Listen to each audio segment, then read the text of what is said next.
എന്താണ് യഥാർത്ഥത്തിൽ പൊളിറ്റിക്സ്? ഒരു സാധാരണക്കാരന്റെ ചിന്തകൾ. പണ്ട് രാജതന്ത്രം എന്ന് വിളിച്ചിരുന്ന പലതിനെയും ഇന്ന് നമ്മൾ രാഷ്ട്രീയം എന്ന് വിളിക്കുന്നു. ജയിക്കാൻ വേണ്ടി എന്തും പറയുക, അധികാരം കിട്ടാൻ ജനങ്ങളെ മോഹിപ്പിക്കുക, അധികാരം കിട്ടിക്കഴിഞ്ഞാൽ സ്വന്തം ഇഷ്ടപ്രകാരം കാര്യങ്ങൾ ചെയ്യുക, ഇതാണ് പലപ്പോഴും രാഷ്ട്രീയത്തിന്റെ രീതിയായി മാറുന്നത്. ഇതിൽ വലിയ എത്തിക്സോ ധാർമ്മികതയോ ഒന്നും തിരഞ്ഞിട്ട് കാര്യമില്ല. ഇത് പ്യൂർലി ഒരു പൊളിറ്റിക്കൽ ഗെയിമാണ്, അല്ലെങ്കിൽ ഒരുതരം ബിസിനസ്. ഇതൊരു ബിസിനസ്സാണെന്ന് പറയുന്നത് എന്തുകൊണ്ടാണെന്ന് ലളിതമായി പറയാം. 2026 നിയമസഭാ തെരഞ്ഞെടുപ്പിൽ വിജയിച്ച് UDF ഗവൺമെന്റ് അധികാരത്തിൽ വരാൻ വേണ്ടി ഒരുപാട് വാഗ്ദാനങ്ങൾ നമുക്ക് തന്നിരുന്നു.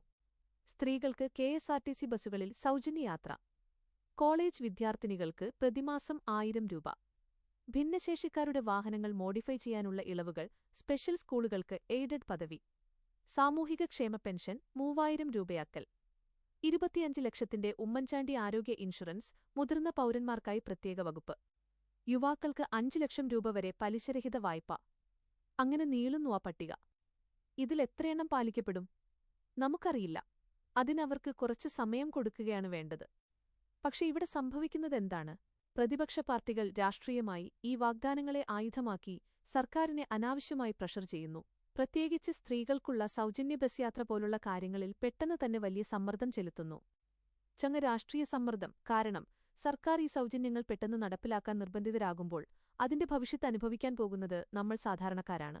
കാരണം ഗവൺമെന്റിന് ഒരു വശത്ത് ചിലവ് കൂടുമ്പോൾ അവർ പ്രകടനപത്രികയിൽ പറയാത്ത, വാഗ്ദാനം നൽകാത്ത മറ്റേതെങ്കിലും മേഖലകളിൽ വില വർദ്ധിപ്പിച്ച് ഇത് ബാലൻസ് ചെയ്യും. ഒരു ഉദാഹരണം പറയാം.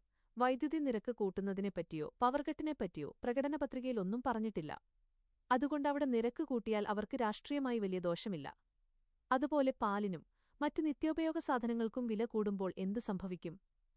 കേരളത്തിലെ 50% സ്ത്രീകൾ ബസ് യാത്രക്കാരാണെങ്കിൽ 100% ആളുകളും പാലുൽപ്പന്നങ്ങൾ വാങ്ങുന്നവരാണ്. അപ്പോൾ ഒരു കൈയിലൂടെ തരുന്ന സൗജന്യം മറുകൈയിലൂടെ സാധാരണക്കാരന്റെ പോക്കറ്റിൽ നിന്ന് തന്നെ അവർ ഈടാക്കും. ഇതാണ് പ്യൂർ ബിസിനസ് ടാക്ടിക്സ്. ഇവിടെ എനിക്ക് നമ്മുടെ പ്രധാന രാഷ്ട്രീയ പ്രസ്ഥാനങ്ങളോട് ചിലത് പറയാനുണ്ട്. കോൺഗ്രസിനോടും കമ്മ്യൂണിസ്റ്റിനോടും 5 വർഷം മാറി മാറി ഭരിക്കുക എന്ന രീതിക്കപ്പുറം നിങ്ങൾ പരസ്പരം ചെളിവാരിയെറിയാതെ ഒരുമിച്ച് നിന്ന് ജനങ്ങളെ നന്നാക്കാൻ നോക്കുക. നിങ്ങൾ ജനങ്ങൾക്ക് നല്ല ഫെസിലിറ്റികൾ ഒരുക്കിക്കൊടുത്താൽ ഒരു സെൻട്രലൈസ്ഡ് സിസ്റ്റത്തിൽ ജനങ്ങൾ നന്നാവുമ്പോൾ ഓട്ടോമാറ്റിക്കലി നിങ്ങളും നന്നാവും. നിങ്ങളുടെ കുടുംബത്തിനും വരുംതലമുറയ്ക്കും ആ ഡെവലപ്മെന്റ് ഉപയോഗപ്പെടും. BJPയോട് നിങ്ങൾക്ക് കേരളത്തിൽ ഒരു മാറ്റമുണ്ടാക്കണമെന്നുണ്ടെങ്കിൽ ഒരു പ്രത്യേക മതത്തിന്റെ മാത്രം റെപ്രസെന്റേറ്റീവായി വരാതെ ഇവിടുത്തെ സാധാരണ ജനങ്ങളുടെ റെപ്രസെന്റേറ്റീവായി വരിക. ജനങ്ങളുടെ പ്രശ്നങ്ങൾ സംസാരിക്കുക. മതത്തിന്റെ പേരിൽ മാത്രം വോട്ട് പിടിക്കാൻ നോക്കിയാൽ 100% സാക്ഷരതയുള്ള ഈ കേരളത്തിൽ വിജയിക്കാനുള്ള സാധ്യത വളരെ കുറവാണ്. ഇത് കേരളമാണ്, 100% ലിറ്ററസിയുള്ള നാടാണ് എന്ന് നമ്മൾ ഭയങ്കര പ്രൗഡായി പറയാറുണ്ട്. എങ്കിൽ ആ സാക്ഷരത നമ്മൾ ചിന്തയിലും പ്രവൃത്തിയിലും കാണിക്കണം. രാഷ്ട്രീയ പാർട്ടികളുടെ കളിപ്പാവകളാവാതെ സാധാരണ ജനങ്ങൾ ബുദ്ധിപൂർവ്വം ചിന്തിക്കണം. നടപ്പിലാക്കാൻ പ്രായോഗിക ബുദ്ധിമുട്ടുള്ള കാര്യങ്ങൾക്ക് വേണ്ടി സർക്കാരിനെ അനാവശ്യമായി പ്രഷർ ചെയ്യാതിരിക്കുക, അവർക്ക് സമയം നൽകുക. ഇല്ലെങ്കിൽ അതിന്റെ ആഘാതം വരുന്നത് നമ്മുടെ പോക്കറ്റിലേക്കായിരിക്കും.